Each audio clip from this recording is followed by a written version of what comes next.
I'm Daniel again from Shylug. We are at the Gamer Lug table actually because I have the construction scale D.Va figure. It was kind of a challenge presented to me by myself, but it was forced onto me to have it done by C2E2 by Nick Brick, because he was taking his D.Va light pistol to go get signed by her as well. It was a definite time constraint on the challenge, but it got done. The one thing I didn't want to have to deal with was the pink. I did not want to have to work with pink for this. I chose the easiest color option that I could, and then again, this is also my favorite skin of D.Va. So first I had to actually build the D.Va's and her matching skin colors. Then I went on with the legs. Like everything had to be proportionate to the D.Va figure, which is the hard part of working with construction scale type of builds. Then after that I went on and built the top half, and D.Va, she can actually fit inside of it. I'd rather not put her in it right now. It's really top heavy, so like a decent bump on the table will definitely send it toppling over. But yeah, everything on here is somewhat posable, but this is sort of its setting pose, kind of sitting pose, I guess. So yeah, I incorporated a little bit of lights in there just for the show and made a very nice ornamental base for it to stand on. Yeah, some great sideways building in the base there.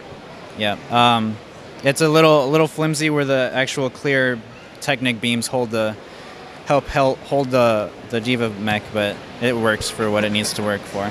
So as you were working on this, were you looking at screenshots from the game to kind of figure out exactly how you wanted it to look? Yeah, I had a couple videos on YouTube, like on repeat, of just the D.Va skin like rotating. Okay.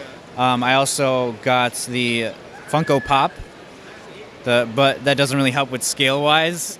It was more just the colors that I needed, and then there's actually a Japanese knockoff brand that has it's like about half scale of the D.Va figure, but it's in pink. So then I used that mostly to get the actual dimensions that I needed to then upscale it and then get the right colors into it.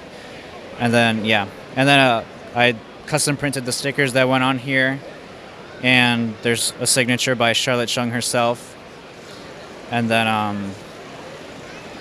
mean, it's very impressive. So talk about some of the connections in here, because obviously you've got a lot of weight of bricks here on just a few connections in. So what did it take to figure that out, and kind of as you experimented with those connections?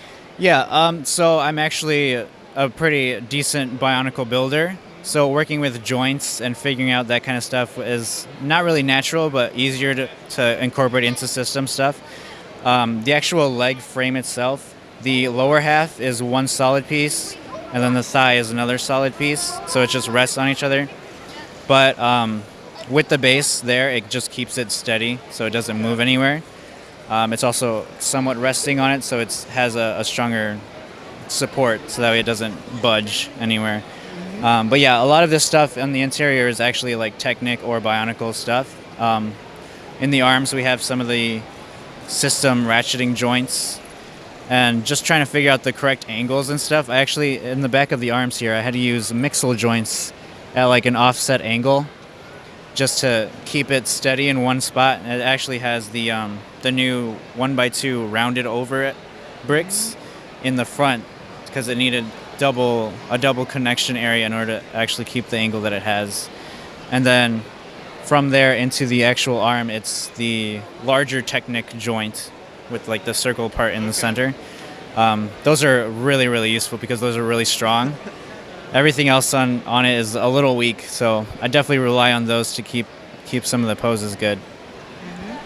Yeah, and also want to point out, this is, I believe, one of 2 different Best Mecha nominations you got for awards here, so that's really impressive. Congratulations on that, and thanks so much for bringing this to the show. It's a great build. Yep, thank you.